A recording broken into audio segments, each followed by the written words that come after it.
በስመ አብ ወወልድ ወመንፈስ ቅዱስ አሃዱ አምላክ አሜን። ይትባረክ እግዚአብሔር አምላከ አበዊነ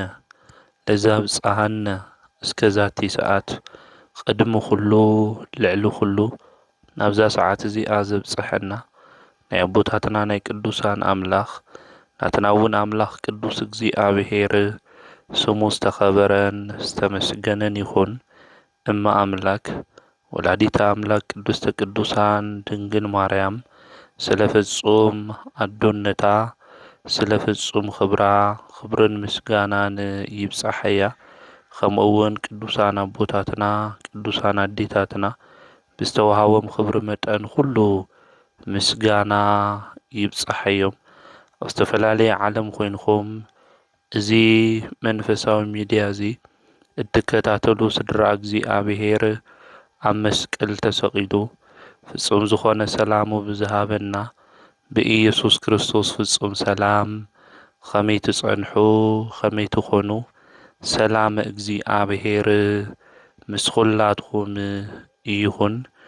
እንኳዕ ንሊቀ መላእክት ቅዱስ ሩፋኤል ወርሓዊ በዓል ብሰላም አብጽሕኩም አብጽሕና። ሎሚ ከም እግዚአብሔር ሰናይ ፍቃድ ሰነ 13 ኣብ ቅዳሴና ግዜ ዝነበቡ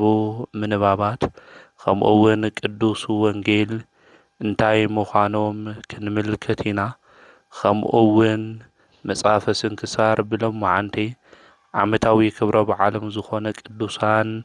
መንፈሳዊ ተጋድሎኦም ካብኦምስ እንመሃሮ መንፈሳዊ ህይወት ፍኖተ ጽድቂ እንታይ ምዃኑ ክንመሃሃር ኢና። ከምኡውን ስለ ቅዱስ ሩፋኤል ኣብ ድርሳኑ ዝተጸሓፈ ኣማላድነቱ ከምኡውን ንብዙሓት ቅዱሳን ከመይ ኢሉ ከም ዝረድኦም ዝተወሃቦ ስልጣን እንታይ ምዃኑ ክንመሃሃር ኢና። ኣምላኽና ቅዱስ እግዚአብሔር ኣብ ነገራትና ኩሉ እናኣተወ ንህይወትና ዝጠቅም ንዓና ድማ ዝረብሕ ቃሉ ንከምህረና ቅዱስ ፍቃዱ ይኹነልና። ሎሚ ሰነ 13 ኣብ ቅዳሴ ግዜ ናይ ቅዳሴ ምስባኽ ኣብ መዝሙረ ዳዊት መዝሙር 37 ቁጽሪ 21 ዘሎ ናይ እግዚአብሔር ቃል እዩ። ከምዚ ድማ ይብል ኃጢአተኛ ሰብ ተለቂሑ ኣይምልስን እዩ፣ ጻዲቕ ሰብ ግና ይርህርህ ይህብውን። እቶም ንእግዚአብሔር ዝባርኹ ንምድሪ ክወርስዋ እዮም እሞ እዩ ዝብል ልበ አምላክ ዳዊት አውዚ ኣብ መዝሙሩ ክነግረና እንተሎ ኃጢአተኛታት ሰብ ዝወሰድዎ ንብረት ኩሉ ዝተለቅሕዎ ነገር ኩሉ ከም ዘይምልሱ ቅዱሳን ጻድቃን ዝኾኑ ሰባት ግን ዝርህርሁ ዝህቡ ምዃኖም ብናይ ጽድቂ መንገዲ ዝጓዓዙ ሰባት ናይ ምጽዋት መፍቀርቲ ምዃኖም አውዚ ይነግረና እዩ። እቶም እኩያን ኃጢአተኛታት ዝኾኑ ሰባት ግን እቲ ሰብ ጽቡቕ ዝገበረሎም ነገር ዘይምልሱ እቲ ጽቡቕ ዝገበረሎም ሰብ ድማ ዝሕዝኑ ምዃኖም እዮም ልበ አምላክ ዳዊት ዝነግረና ዘሎ። ስለዚ ወገናተይ ብህይወት ዘመንና ጸጊምና ሲኢና ካብ ሰብ ዝወሰድናዮም ነገራት ሁሉ ክንምልሰልኩም ኢልና ቃልና ሂብና ኣብ ዝረኸብናሉ ግዜ እግዚአብሔር ድማ ኣብ ዝዓደለና ግዜ ብዙሕ ሽሻይ ውህብቶ ኣብ ዘለና ግዜ ነቶም ዝሃቡና ሰባት እቲ ዝሃቡና ነገር ሁሉ እግዚአብሔር ይሃበለይ ኣብ ጸገመይ ሁሉ ድማ በጺሕኻ ኢኻ ኢልና እንምልስ ክንኾን ይግብአና። ዘለና ሰባት ድማ እንርህርህ ምጽዋት ድማ እንፈቱ ክንኾን ይግብአና። ሎሚ ሰብ ዝበልዖ ሲኢኑ ዝሰትዮ ሲኢኑ ብጠሜት ሓለንጋ ዝግረፈሉ ዘመንና እዋን ኢና ዘለና። ንሕና ሓደ ሰባት ግን እቲ ምግብና ኣይንበልዖን ኢልና ጸጊምና እንጀራ ክንደፍእ እንተለና ብህይወት ዘመንና ኩልና ንዕዘቦን እንፈልጦን ጉዳይ እዩ። ነገር ግን ካፍታ ዘለትና ክንምጽኡት ክንህብ ከም ዝግብአና እዩ ቅዱስ መጽሓፍ ዝነግረና። ንህብ እንድሕር ኮይና ንምጽኡት እንድሕር ኮይና ኣምላኽና ቅዱስ እግዚኣብሔር ድማ ዝበለጸ ዋጋ ከም ዝህበና ክንፈልጥን ክንርዳእን ድማ ይግብአና። ስለዚ ካፍታ ዘለትና ነገር ሁሉ ነቶም ዘይብሎም ወገናትና ሁሉ ኣካፊልና ብሕብረት ኮይንና ድማ እቲ እግዚኣብሔር ዝሃበና ኣመስጊና ንክባርከልና ክንበልዕ ይግብአና። ስለዚ ዝምጽኡቱ ሰባት እግዚኣብሔር ከም ዝባርኾም ዘርኦም እውን ኣብ ምድሪ ከም ዘብዝሕ ቅዱስ መጽሓፍ ይነግረና። ልበ ኣምላክ ዳዊት እውን ዘርድአና ዝነግረና ዘሎ ኣብ መዝሙሩ እዚ እዩ። እንምጽኡት ዘለና ነገር ሁሉ እናካፍል ክንኾን ልቦናና ዝራህርህ ንክኾን ኣምላኽና ቅዱስ እግዚኣብሔር ናይ ርህራሄ ልቦና ንኹልና ይዓድለና። ከምኡ እውን ሎሚ ሰነ 13 ኣብ ቅዳሴና ግዜ ዝንበብ ምንባብ ቀዳማይ መልእኽቲ ጳውሎስ ናብ ሰብ ጢሞቴዎስ ምዕራፍ 6 ቁጽሪ 7-20 ዘሎ ናይ እግዚኣብሔር ቃል እዩ። ከምዚ ድማ ይብል፣ ናብዚ ዓለም እዚ ዘምጻእናዮ የብልናን፣ ካብዚ ዓለም እዚ እውን ክንወስዶ ንኽእል ከቶ የለን እሞ ቀለብን ክዳንን እንተረኸብና ይኣኽለና እዩ። እቶም ክህብቶሙ ዝደልዩ ግና ብዝጠፍእን ብዝበላሸውን ንሰባት እውን ብዘጥልቅን ብዘስንፍን ብዝጐድእን ኣብ መጻወድያ ትምኒት ፈተናን ይወድቁ። ፍቕሪ ገንዘብ ናይ ኩሉ ክፍኣት ሱር እዩ እሞ ገሊኣቶም ብሰንኪ ህርፋን ገንዘብ ካብ መንገዲ እቲ እምነት ወፂኦም ንበዓልቶም ብዙሕ ስቓይ ኣምጽኡ። ንስኻ ግን ኣታ ናይ እግዚኣብሔር ሰብ ካብዚ ኩሉ ህደም ደድሕሪ ጽድቅን እምነትን ፍቕርን ትዕግስትን መንፈሳዊነትን ሰዓብ። ሰናይ ናይ እምነት ገድሊ ተጋደል። ነታ ዝተጸዋዕኻላ ኣብ ቅድሚ ብዙሓት መሰኻኽር እውን ጽቡቕ ምእማን ዝተኣመንኻላ ናይ ዘለዓለም ሕይወት ሓዝ። ነቲ ትእዛዝ ብንጽህናን ብዘይነቐፋን ክሳብ ምግላጽ ጐይታና ኢየሱስ ክርስቶስ ምእንቲ ክትሕልዎ ኣብ ቅድሚ እቲ ንኹሉ ሕይወት ዝህብ እግዚኣብሔር ኣብ ቅድሚ እቲ ጴንጤላዊ ጲላጦስ ነታ ሓቀኛ እምነት ዝመስከረ ኢየሱስ ክርስቶስን እዝዘካ ኣለኹ። ነዚ ግዜ ምስ በጽሐ እግዚኣብሔር ክገልጾ እዩ። ንሱ ብፁዕ በይኑ ንኹሉ ዝገዝእ ንጉሰ ነገሥታት ጐይታ ጐይቶት ንሱ በይኑ ዘይመውት እዩ። ሓደ ሰብ እኳ ከቶ ዘይረኣዮ ክርእዮ እውን ዘይኽእል ኣብ ዘይቕረብ ብርሃን ዝነብር እዩ። ንዕኡ ንዘለዓለም ክብርን ስልጣንን ይኹኖ ኣሜን። ነቶም ኣብዚ ዓለም እዚኣ ዘለዉ ሃፋትም ከይዕበዩ በቲ ክንሕጐሶ ኢሉ ኩሉ ብልግሲ ዝህበና እግዚኣብሔር እምበር ብዚ ሓላፊ ሃፍቲ ከይኣምኑ ኣዝዞም። ገበርቲ ሰናይ ክኾኑ ብሰናይ ግብሪ ክህብትሙ ለጋሳት ንምኽፋል ድልዋት ክኾኑ ኣዝዞም። ብዚ መንገዲ እዚ ናይ ሓቂ ህይወት ምእንቲ ክረኽቡ ኣብታ እትመጽእ ዓለም ጽኑዕ መሰረት ምእንቲ ክኾኖም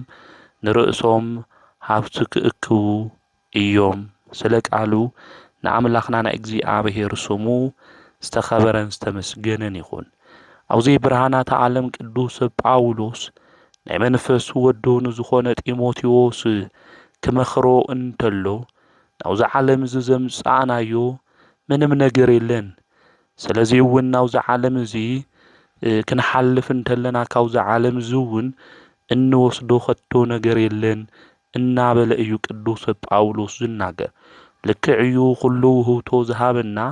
ኣምላኽና ቅዱስ እግዚኣብሔር እዩ። ናብዚ ዓለም እዚ እውን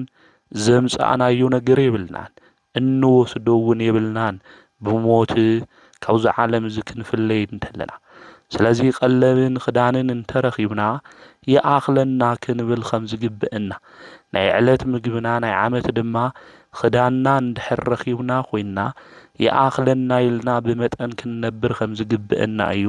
ቅዱስ ጳውሎስ ኣብዚ መልእኽቱ እዙይ ዝነግረና ዘሎ። ነገር ግን ክንህፍትም ኢና ዝብሉ ሰባት ብዝጠፍእ ብዝበላሸው መንገዲ ከም ዝኸዱ ከም ዝሰንፉ ከም ዝጉድኡ ኣብ መጻወድያ ትምኒትን ፈተናን ድማ ይወድቁ እዩ ዝብል። ቤተ ክርስቲያን ሃፍተይ የለ ኢላ ኣይተምህሪ ነገር ግን ልክዕ ብዘይኮነ መንገዲ ስለ ቁሳውን ስለ ምድራውን ጥራሕ እናሓሰቡ ሰማያዊ ነገር ንዝገድፉ ሰባት ግን ቅዱስ ጳውሎስ እውን እዩ ኣብዙ ዝመክር ዘሎ ብዝበላሸው እዩ ዝብል ዘሎ ኣግባብ ብዘይኮነ ነገር ብዝጠፍእ ነገር ብስንፍና ብዘጉድእ ነገር ኣብ መጻወድያ ትምኒትን ፈተናን እዮም ዝወድቁ። ፍቅሪ ገንዘብ ድማ ናይ ኩሉ ክፍኣት ሱሩ እዩ እሞ ገሊኣቶም ድማ ብሰንኪ ህርፋን ገንዘብ ካብ እምነቶም እንታይ ኮይኖም እዮም ወፂኦም እዮም ንበዓልቶም እውን ብዙሕ ስቃይ ኣምፂኦም እዮም እዩ ዝብል። ስለዚ ካብ እግዚኣብሔር ፍቅሪ ናይ ገንዘብ ፍቅሪ በሊፅዎም ካብ እግዚኣብሔር ፍቅሪ ድማ ስለዚ ንዓለም ዝገንዘብ ከንቱን ሓላፍን ዝኾነ ነገር ሓሲቦም ብዘይጠቅም መንገዲ ተጓዒዞም ድማ ተጎዲኦም እዮም ካብ እምነቶም ድማ ወፂኦም እዮም እናበለ እዩ ቅዱስ ጳውሎስ ንወዱ ጢሞቴዎስ ዝነግሮ ዘሎ። ስለዚ ኣብ ልብኻ መዝገብ ሁሉ ናይ እግዚኣብሔር ፍቅሪ እምበር ናይ ዝዓለም ዝጠፋኢ ዝኾነ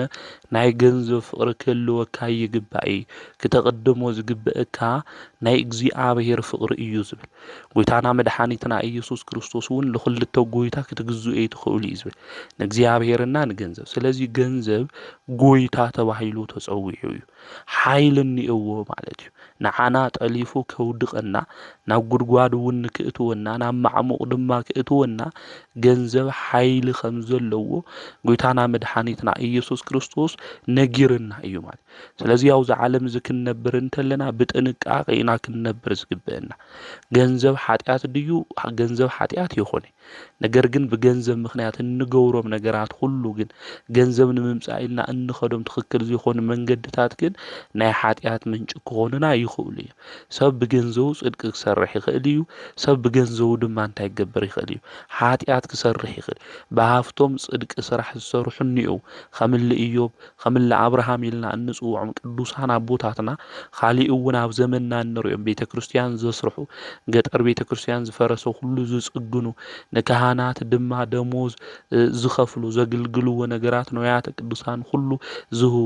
ዕጣን ዝህቡ ንቤተ ክርስቲያን ንዋያት ዝኾኑ ሁሉ ነገር ድማ እናገዙ ገንዘቦም ንጽድቂ ነገር ዘውዕሉ ሃፋትም እኒአው። እቲ ገንዘብ ግን ንሓጢኣት ድማ መውዕሊ ዝገብሩ እኒአው። ኣብ ዘይድሊ ቦታ ንዘይጠቅም ነገር ንዝሙት ንዘይረብሕ ክፍኣትና ርኩሰት ነገር ድማ ዝጥቀሙ እኒአው። ስለዚ ገንዘብ ፓወር እኒአዎ እዩ ማለት ሓይሊ እኒአዎ ብሓጢኣት ልክንወድቕ ንምግባር ጉልበት ከም ዘሎ ልብና ክዕበይ ልብና ተዓቢ ድማ ብሓጢኣት መንገዲ ኸይዱ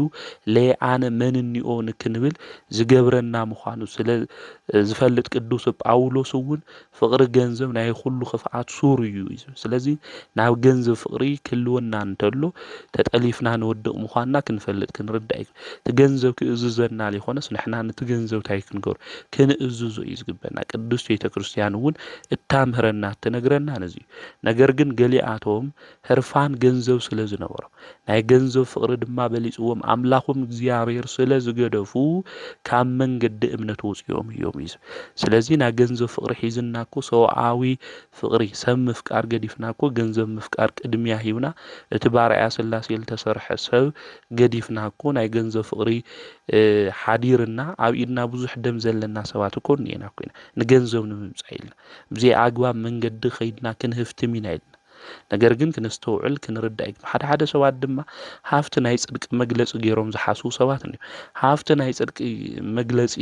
እንድሕር ኮይኑ ትንሞት ተለና እንታይ ኢና ሒዝና ክንኸድ? ሃፍቲ ናይ ጽድቂ መግለፂ እንድሕር ኮይኑ ነገር ግን ክነስተውዕሎ ዝግብአና ኣምላኽና ቅዱስ እግዚኣብሔር ኣብዚ ዓለም እዚ ክንሰርሕ ዝግብአና ስራሕ ሰሪሕና እትሉ ሰራሕናዮ ዋጋ ዓስቢ ከም ንቕበል ቅዱስ መጽሓፍ እውን ይነግረና ዘይሰርሕ እውን ኣይብላዕ ኢሉ ቅዱስ ጳውሎስ እውን ኣብ መልእኽቱ ነጊርና እዩ ማለት ስለዚ ክንሰርሕ እኒአና ኣብዚ ዓለም እዚ ክንነብር እንተለና ሰሪሕና ክንበልዕ ወፂና ክንድይብ እኒአና ናይ ረሃፅና ዋጋ ድማ እግዚኣብሔር ይህበና ብበረከቱ እውን ይባርከና ነገር ግን ገንዘብ ወይ ሃፍቲ ግን ናይ ጽድቂ መግለጺ ይኾነ ኣብዚ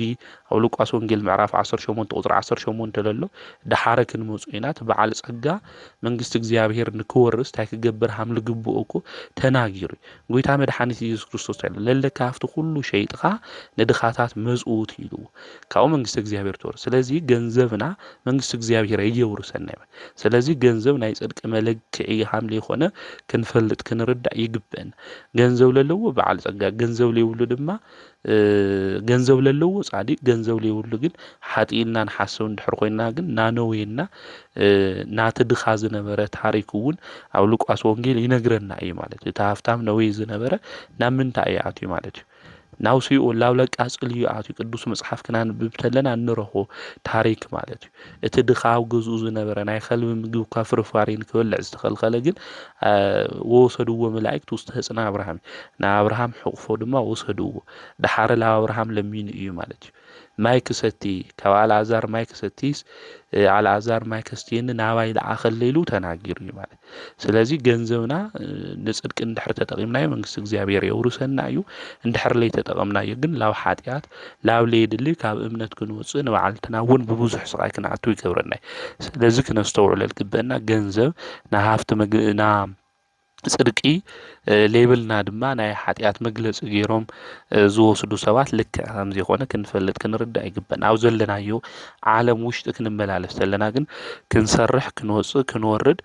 ዝግበአና ነገር ሁሉ ድማ ክንገብር ከም ዝግባእ ቅዱሳት መጻሕፍት ይነግሩና ነገር ግን ፍቅሪ ገንዘብ ሒዝና ንእግዚአብሔር ገዲፍና በቃ ፍቅሪ ናብ ገንዘብ ጥራሕ እንድሕር ኮይኑ ግን ልክ ከም ዘይኾነ ክነስተውዕል ልብ ክንብል እዩ ልግበአና ስለዚ ንስኻ ናይ እግዚአብሔር ሰቢኻ ስለዚ ካብ ሃምዝ ዝበለ ነገር ህደም እናበለ እዩ ዝነግሩ ፍቅሪ ገንዘብ ዝሓስቡ ናይ እግዚአብሔር ፍቅሪ ዘይብሎም ፈሪሃ እግዚአብሔር ገዲፎም እኮ ና ገንዘብ ጥራሕ ዝሓስቡ ገንዘብ ጥራሕ ኳልኩሌት እናገበሩ ዝኸዱ ሰባት እኮ እንዩ ናይ ሰብ ደም የፍስሱ ብዙሕ ነገር እንዩ ማለት ሰብ እናቀተሉ ንሰብ እናዓመፁ ንሰብ እናበደሉ ናይ ድኻታት ረሃጽ ድማ ዘይኸፍሉ ብዙሕ ብናይ ድኻታት ንብዓት ብናይ ድኻታት ረሃጽ ድማ ዝበልጸጉ ወይ ሓፋት ሚናይልና ንጽውዖም ሰባት እንይው እዮም ኣብ ዓለምና ማለት ስለዚ ፍቅሪ ገንዘብ ዘለዎም ሰባት ገንዘብ ድማ ናይ ክፍኣት ሁሉ ስር ስለዝኾነ ህርፋን ገንዘብ ከየልወካ ካብ እምነት ከውፅእካ እዩ ብብዙሕ ስቃይ ውሽጢ እውን ክገብረካ እዩ እሞ ካብዚ ነገር እዚ ህደም እናበለ እዩ ዝናገር ዘሎ ስለዚ ጽድቂ እምነት ፍቅሪ ትዕግስቲ መንፈሳውነት ክሕዝ ከም ዝግብኦ ይነግረና ማለት ስለዚ ሰናይ ናይ እምነት ገድሊ ክጋደል ከም ዝግብኦ እውን ንወዱ ንጢሞቴዎስ ክመክሮ እንተሎ ናይ ዘለዓለም ህይወት ድማ ክትሕዝ እዩ ዝግብአካ እናበለ ብንጽህና ብዘይ ነቐፋ ጎይታ እስካብ ዝግለጸላ እቲ ናይ ጽድቂ ነገራት ሁሉ ሓሉ እናበለ ይናገር ሎሚ ናይ ጽድቂ ስራሕ ክንሰርሕ ገንዘብ መሰናክል ኮይንና እዩ ቢዚ ኮይነን ንብል እኮ ዝኾነ ነገር ክንረክብ እንዴ ካብ እግዚአብሔር ዝፈለየና ሰባት የለናይ ንገንዘብ ኢልና ንገንዘብ ክናጓይ ኢልና እኮ ህይወትና ሁሉ ካብ ቅድስና ካብ ሃይማኖት መንገዲ ካብ ጽድቂ መንገዲ ዝወፃና ብዙሓት እንኤና ኢና ማለት ስለዚ አቅዲምና ጽድቁና መንግስቱ ደሊና ካሊ ድማ ክውሰኸልና ምዃኑ ክንፈልጥ ክንርዳእ ይግበና ሎሚ ናይ ገንዘብ ህርፋን ኣብ ውሽጢ ልቡናና ተሓዲሙ እግዚአብሔር ለኬና ምስግን እኮ ይገብረና ኣሎ እዩ ለእግዚአብሔር እናመስግነሉ ጊዜ እኳ ዝሻሜና ምዃኑ ኩልና እንፈልጦ ሓቂ እዩ ማለት እዩ ስለዚ አውዝ ልናገር ለሎ ፍቅሪ ገንዘብ ሒዝና አምላኽና ቅዱስ እግዚአብሔር ለከይን ገድፍ መንፈሳዊነትና ለከይን ገድፍ እዩ አውዝ ዝመኽረና ዘሎ ንወዱ ንጢሞቴዎስ እውን ዝነግሮ ዘሎ ንዚ እዩ ቅዱስ ጳውሎስ ማለት ስለዚ ጎይታ መድኃኒት ኢየሱስ ክርስቶስ ክምልከት ከም ዝግብኦ ንኹሉ ህይወት ዝህብ እግዚአብሔር ምዃኑ ሓቀኛ እምነት ድማ ዝመስከረ ጎይታ መድኃኒት ኢየሱስ ክርስቶስ እዩ ኣብ ቅድሚ ጴንጤናዊ ጲላጦስ ዝመስከረ ሓቀኛ ጎይታ ንዓና ክብል ድማ ብትዕግስቲ ብትሕትና ኮይኑ ዝኹሉ መከራ ዝተቀበለ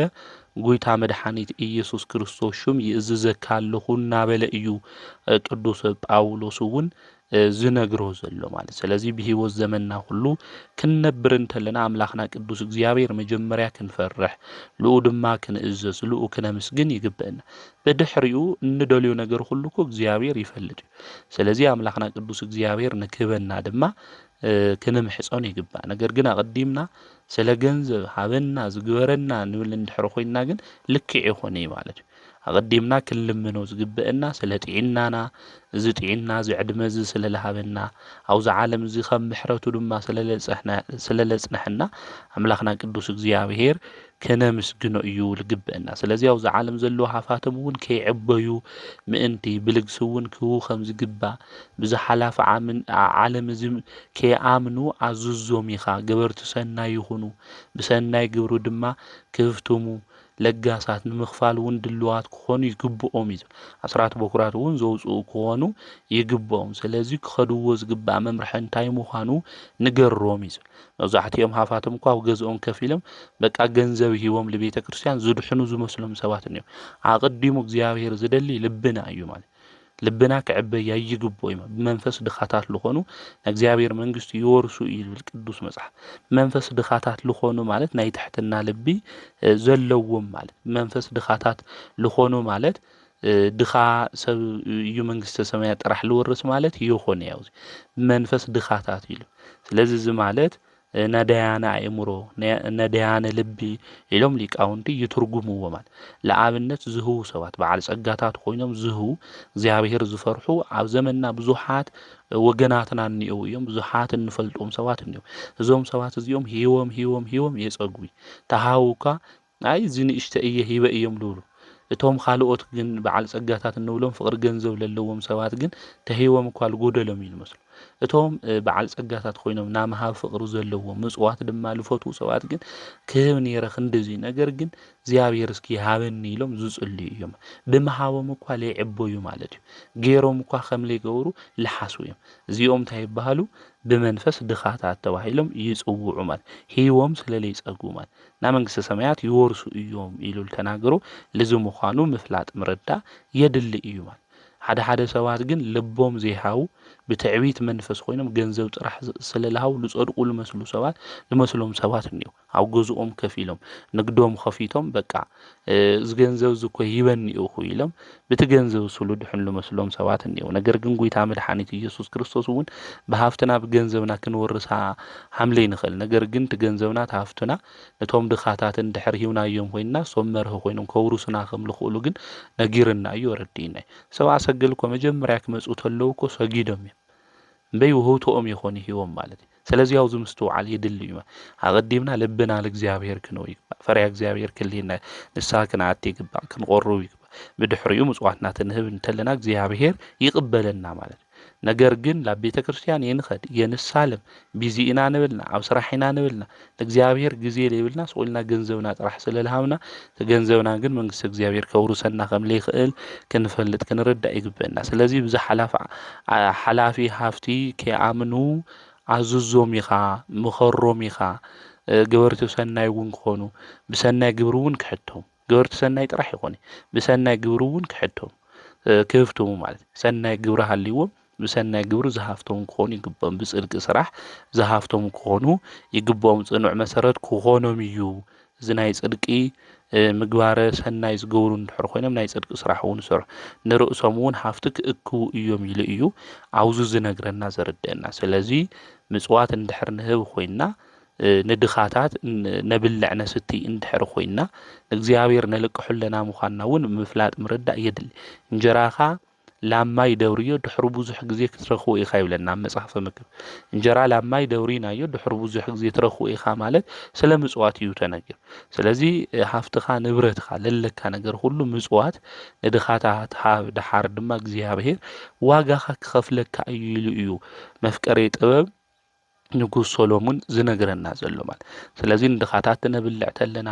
ክንዕንግሎም እንተለና አምላኽና እግዚአብሔር እውን ዋጋና ከም ዝኸፍለና ክንፈልጥ ክንርዳእ ይግበአና ኣብ ሰማይ እውን ገዛና ንሰርሕለና ምዃንና ምፍላጥና ምርዳእ የድሊ እዩ ማለት ስለዚህ ቅዱስ ጳውሎስ አው ዝልወዱ ፍቅሪ ናይ ዓለም ገንዘብ ከይሕዘካ ናይ ዓለም ፍቅሪ ገንዘብ ሒዝካ ብመንፈሳዊ መንገዲ ከይትወድቕ ምእንቲ ህርፋን ገንዘብ ክህልወካ ኣይግቦእ ክትህፍትም ዝግብአካ ብምግባረ ጽድቂ ክትህፍትም ዝግብአካ ብዝና ዓለም ዝሓሳብ ዘይኮነስ ብመንፈሳዊነት መንገዲ እዩ ኢሉ ልወዱ አውዙ ክመክሮ እንተሎ ንምልከት ኢና እሞ ብመንፈሳዊ መንገዲ ኩሉ ለሃፍተምና ብጽድቂ መንገዲ ኩሉ ድማ እንጓዓዝ ልክንኾን ዘለና ድማ አካፊልና እንበልዕ ልክንኾን አምላኽና ቅዱስ እግዚአብሔር ዝልብ እዚ ንኹልና ይዓድለና ከምኡውን ኣብ ቅዳሴ ግዜ ሰነ 13 ዝንብብ ኣብ ቀዳማይ ጴጥሮስ መልእኽቲ ምዕራፍ 1 ቁጽሪ 13 እስካብ ፍጻመ ዘሎ ናይ እግዚአብሔር ቃል እዩ ስለዚ ሕቆ ልቦናኹም ተዓጢቕኩም ንስራሕ ተዳለው በመጠን ነበሩ ሙሉእ ተስፋኹም ከዓ ኢየሱስ ክርስቶስ እንትግለጽ ኣብ እትረኽብዋ ጸጋ ይኹን እዙዛት ውልድ ከም ምዃንኩም ከምቲ ቀደም ብዘይ ፍልጠት እትገብርዎ ዝነበርኩም ክፉእ ድሌትኩም ኣይትግበሩ ኣነ ቅዱስ እየ እሞ ቅዱሳን ኩኑ ተባሂሉ ተጻሒፉ እዩ እሞ ከምቲ እቲ ዝጸውዐኩም ቅዱስ ዝኾነ ንስኻትኩም እውን ብኩሉ ኣካይዳኹም ቅዱሳን ኩኑ ብዘይ ኣድልዎ ንነፍሲ ወከፍ ሰብ ከከም ግብሩን ዝፈርድ እግዚአብሔር አቦ ኢልኩም እትጽውዕዎ እንተደኣ ኮይንኩም ኣብዚ ምድሪ ኣጋይሽ ኮይንኩም ኣብ ትነብሩሉ ግዜ ንዕኡ ብምፍራሕ ንበሩ ካብቲ ካብ ኣቦታትኩም ዝወረስኩሞ ከንቱ ዝኾነ ህይወት ዝደሓንኩም ዝጠፍእ ነገር ብብሩር ወይ ብወርቂ ዘይኮነስ ብቲ ነቐፋን ርኽሰትን ከም ዘይብሉ በጊዕ ዝኾነ ብኽቡር ደም ክርስቶስ ከም ዝተበጀወኩም ትፈልጡ ኢኹም ንሱ ቅድሚ ምፍጣር ዓለም ዝተፈለጠ እንትኸውን ኣብ መወዳእታ ዘመን ግና ምእንታና ተገሊጹ እዩ እምነትኩምን ተስፋኹምን ኣብ እግዚአብሔር ምእንቲ ክኸውን ብኢየሱስ ነቲ ንዕኡ ካብ ሞት ዘተንስኦ ክብሪ እውን ዝሃቦ ብእግዚአብሔር ኣሚንኩም ንሓቂ ብምእዛዝኩም ግብዝና ነዘይብላ ፍቅሪ ሕዋት ነፍስኩም ስለ ዘጽረኹም ብምሉእ ልብኩም ንንስሓትኩም ተፋቀሩ ዳግም ዝተወለድኩም ብሕያውን ንዘለዓለም ብዝነብር ቃል እግዚአብሔር ካብ ዘይጠፍእ ዘርኢ እዩ እምበር ካብ ዝጠፍእ ዘርኢ ይኮነ ኩሉ ሰብ ከም ሳዕሪ እዩ ኩሉ ክብሩ እውን ከም ዕንበባ በረኻ እዩ እቲ ሳዕሪ ይነቅጽ እቲ ዕንበባ እውን ይረግፍ ቃል እግዚአብሔር ግና ንዘለዓለም ይነብር እቲ ንዓኻትኩም ዝተሰበኸልኩም ቃል ብስራት ከዓዙ እዩ ስለ ቃሉ ንኣምላኽና ናይ እግዚአብሔር ስሙ ዝተኸበረን ዝተመስገነን ይኹን ስለዚህ ቅዱስ ጴጥሮስ አውዚ ርእሰ ሐዋርያ ዝነግረና ዘሎ ኣብታ ቀዳማይ መልእኽቱ ማለት እዩ ምዕራፍ 1 ብቅድስና ከመይልና ክንነብር ከም ዝግብአና እዩ ዝነግረና ስለዚህ ሕቁም ተዓጠቁ እዩ ዝብል ናይ ልቦናና ሕቀ ክንዕጠቁ ከም ዝግብአና ብመጠን እውን ክንነብር ንስራሕ እውን ክንዳለው ከም ዝግብአና ሙሉእ ተስፋና ድማ ክኾን ዝግብኦ ኢየሱስ ክርስቶስ እንትግለጽ እንተሎ ኣብ ንረኽቦ ጸጋ እዩ ዝነግረና ዘሎ ስለዚ እዙዛት ወለዶ ኢኹም ስለዚ ብዘይ ፍልጠት እትገብርዎ ዝነበርኩም ክፉእ ድሌትኩም ኣይትግበሩ እናበለ እዩ ዝነግረና ስለዚ ብዘይ ፍልጠት ብዘይ ምርዳእና እንገብሮም ነገራት እኒኦ መጻሕፍትን እግዚአብሔር ኃይልም ይትፈልጡ እሞ ክትስሕቱ ኢኹም ትጋጊ ኣለኹም ኢሉ እውን ጎይታ መድኃኒት ኢየሱስ ክርስቶስ ኣብ ማቴዎስ ወንጌል ተናጊርና እዩ ማለት ስለዚ ብዘይ ምፍላጥና ንስሕት ብዙሓት ሰባት እኒኤና ፈሊጥና እውን እንጠፍእ እኒኤና ነገር ግን ብዘይ ፍልጠት ብዘይ ምርዳእ እቲ ናይ ጽድቂ ስራሕ ዘይንገብር ዘይንሰርሕ ለኣብነት ምጽዋት ምምጽዋት ከምኡ እውን ንድኻታት መሃብ ናይ ጽድቂ ዋጋ ዘይመስሎ ሰብ ካብ ዘለዎ ነገር ሁሉ ዝጎድሎ ዝመስሎ ሰብ እንየው ምጽዋት ምውጻእ ኣስራት ቦክራት መሃብ ዝጎድሎ ዝመስሎ ሰብ እንየ ነገር ግን ኣስራት ቦክራት ክነውጽእ እንተለና ምጽዋት ድማ ንድኻታት ክንህብ እንተለና እግዚአብሔር በብዙሕ በረከት እዩ ዝባርከና እቲ ዝህብ ካብቲ ዝቅበል ድማ ብፁዕ እዩ ኢሉ ቅዱስ ወንጌል እውን ይነግረና እዩ ናይ ብጽዕና ዋጋ ይባሃውና እግዚአብሔር እውን በዘመንና ሁሉ ከም ዝባርከና ክንፈልጥ ክንርዳ ይግብአና ስለዚህ ብዘይ ፍልጠት እንገብሮም ነገራት ሁሉ ብፍልጠት ልክንገብር ብእምነት ክንገብር ምስትውዓል ልቢ ምባል የድል እዩ ሓደ ሓደ ሰብ እግዚአብሔር ሃበኒ ንብሎ ማለት እግዚአብሔር ትኽልኽለና ተሎ ንምንታይ ንብል ማለት ንሕና እኮ ብሂወት ዘመንና ገንዘብ እግዚአብሔር ይና ሃፍቲ እግዚአብሔር ይብና እኮ ዝጠመዩ ሰባት ሃውና ክብሉና ተለው እኮ ይንህብ በዓልና ዘይብልና ንሰብና ሃብ ማለት ይኾነ ተሃልዩና ግን ክንህብ ይግብአና ማለት ሰባት ክልምኑና ተለው አይንህብ ይንብ ቅዱስ ዮሐንስ አፈወርቅ እታ መንገድ ትረኽቦ ሰብ ሃበኒ ትብለካ ተሎ እንድሕር ዘይትዎ ኮይንካስ ካውን እግዚአብሔር ሃበኒ ኢልካዮ ክኽልኽለካ ተሎ ንምንታይ ኢኻ ትኹሪ ስኻ ንሃለወካ እኮ ኣብ መንገዲ ለሎ ሰብ ይሃብኻይ እታ መንገዲ ለሎ ሰብ መን እዩ ክህቦ ምክንያቱ እቶም እንህቦም ሰባት ብምሃብና ናይ ጽድቅ ዋጋ ንሕና ኢና ንረክብ ማለት ስለዚ እቶም ሰባት እሶም ክንህቦም ልግብአና ንሕና ኢና ማለት እዩ ስለዚ ክነስተውዕሉና እግዚአብሔር መጋቢነቱ ውን እንርድኦ ብዙ መንገድ እዩ ስለዚ አምላኽና ቅዱስ እግዚአብሔር ሃበና ሃምንብል ሁሉ ሃልዩና ድማ ሃበና ንዝውልና ሰባት ካፍታ ዘለትና አካፊልና ክንበልዕ ልማድና ክንገብር ይግብአና ነገር ግን ሰብ ክንብተል ለምንታይ ኢኻ ገንዘብካ ትብትን ለምንታይ ኢኻ ገንዘብካ ትብትን ልብሉ ሰባት እንዮ ብእምነት ኮይና ንበዓልና ሃልዩና ንኻልኦት ክንህብ እንተለና ግን ናይ ጽድቅ ዋጋ ምዃኑ ክንፈልጥ ክንርዳእ ይግብአና እግዚአብሔር ውን ናይ ብጽእና ዋጋ ናይ ቅድስናና ናዝሃውና ይውሁት ዋጋ ከም ዝበና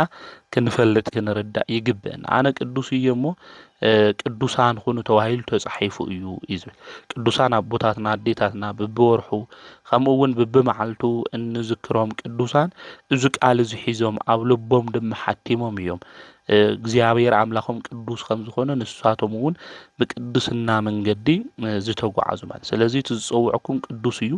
ንስኻትኩም ውን ይዝብል ባካይዳኩም ሁሉ እንታይ ሆኑ ቅዱሳን ሆኑ ይዝብል ብናብራና ሁሉ ባካይዳና ሁሉ ቅዱሳን ክንሆን ይግበና እቲ እናምልኹ አምላኽና ቅዱስ እግዚአብሔር ቅዱስ እዩ ዝጽውዕና አምላኽና ቅዱስ እግዚአብሔር ቅዱስ እዩ ስለዚ ንሕና ውን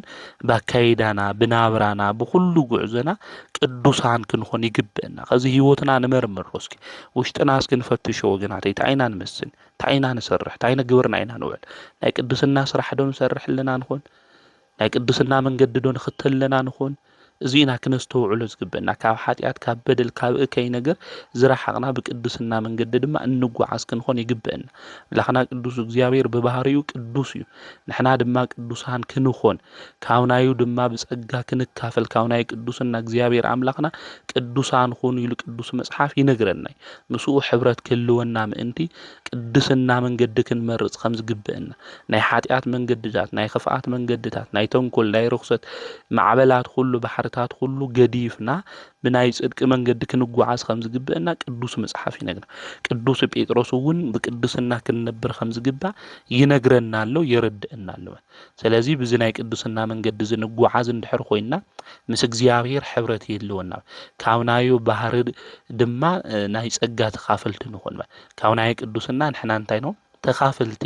ንኾን ማለት ስለዚ ምስ እግዚአብሔር ሕብረት ክልወና ካብ ናይ እግዚአብሔር ናይ ቅድስና ባህሪ ተካፈልቲ ብጸጋ ምእንቲ ክንኾን ባካይዳና ሁሉ ብናብራና ሁሉ ቅዱሳን ክንኾን ይግበአና ከዚ ናብራና ታይል መስል ሰባት ለአናሪኦም ዚኦም ክርስቲያን እዮም ናይ ክርስቶስ ተከተልቲ እዮም ይብሉና ይኾኑ ወይ ሹምና ክርስቲያን ኮይኑ ማዕተብ ጌርና በዓላት ተመጽተሎ ነጸላ ጌርና ናብ ቤተ ክርስቲያን ገይድና ካብ ቤተ ክርስቲያን ምስተመለስና ኃጢአት እንሰርሕ እንብድል ለሰባት እናማር ርጎል ለጎረቤትና ለቤተሰብና ለይንምቹው ኢና ንኾን ለሐዳርና ለይንምቹው ኢና ንኾን ስለዚ ምስተውዓል ልብ ምባል የድሊ ባካይዳና ሁሉ ብናብራና ሁሉ ቅዱሳን ክንኾን ከም ዝግበአና ቅዱስ መጽሐፍ ይነግረና እዩ ይረድአና እዩ ስለዚ አምላኽና ቅዱስ እግዚአብሔር ቅዱስ እዩ ዝጽውዕና ቅዱስ እዩ ብኹሉ አካይዳና ውን ንሕና ቅዱሳን ክንኾን ይግበአና አው ሁሉ ድማ ዝፈርድ አምላኽና ቅዱስ እግዚአብሔር እዩ ስለዚ ያው ዝምድር ዝ ክንነብር እንተለና አጋይሽ ኮይና ክንነብር ከም ዝግባ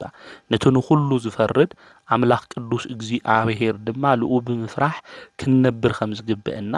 ይነግረና ይረድአና በህይወት መንገዱን ተጓዓዙ ይዝብል ንሕና ውን በብሩር በወርቅ ዘይኾንና ተገዚእናስ አምላኽና ቅዱስ እግዚአብሔር ወልድ ኢየሱስ ክርስቶስ በኽቡር ደሙ እዩ ተበጅዩና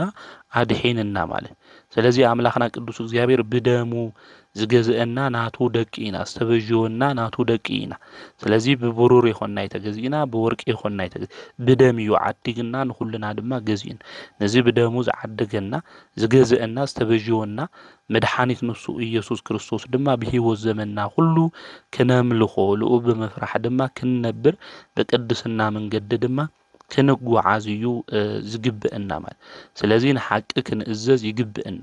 ግብዝና ዘይብሉ ፍቅሪ ድማ ንሕዋትና ክህልወና እዩ ዝግብአ ናይ ፍቅሪ ሰባት እውን ክንኾን ከም ዝግብአና በቅድስና ሰብ ክነብር እንተሎ ፍቅሪ እውን ክሕዝ ይግብኦ ግብዝና እውን ክህል ይግብኦ ንሓቂ እውን ክስዕባን ክፈትዋን እዩ ዝግብአ ማለት ስለዚ ያው ዓለም ዝክንነብር እንተለና ከም ሳዕሪ ምዃኑ ክንፈልጥ ክንርዳእ ይግብአና ማለት ሳዕሪ ድማ እንታይ ይኾን ይነቅጽ እዩ ማለት ኽብርና እውን ከም ዕንበባ እዩ ዕንበባ ድማ ይረግፍ እዩ ስለዚ በቅድስና ንበሩ ፍርዱን እዩ ይዝለና ኣሎ አውዛ ዓለም ዝጥራሕ ትነብሩ ይኾንኩም አጋይሽኩም ናብ ካሊእ ዓለም ድማ ክትኸዱ ኢኹም ናብቲ ካሊእ ዓለም ክትኸዱ እንተለኹም አውዚ ብዝሰራሕኩም ናይ ጽድቅ ነገር እዩ ዝፍረደልኩም ናይ ጽድቅ ስራሕ ተሰሪሕኩም ንዑ ብሩኻን ደቀይ ትበሃሉ እንድሕር ናይ ጽድቅ ስራሕ ዘይሰሪሕኩምስ ርጉማን ካባይ ክዱ ትበሃሉ ስለዚ ኣብዛ ከም ጽላለት ከም እውን ከም ሳዕሪ እትደርቕ ዓለም እትነብሩ ዘለኹም አጋይሽ ብቅድስና መንገዲ ንበሩ እቲ ዝዓደገኩም ዝተበጀወኩም አምላኽኩም ቅዱስ እግዚአብሔር ቅዱስ አምላኽ እዩ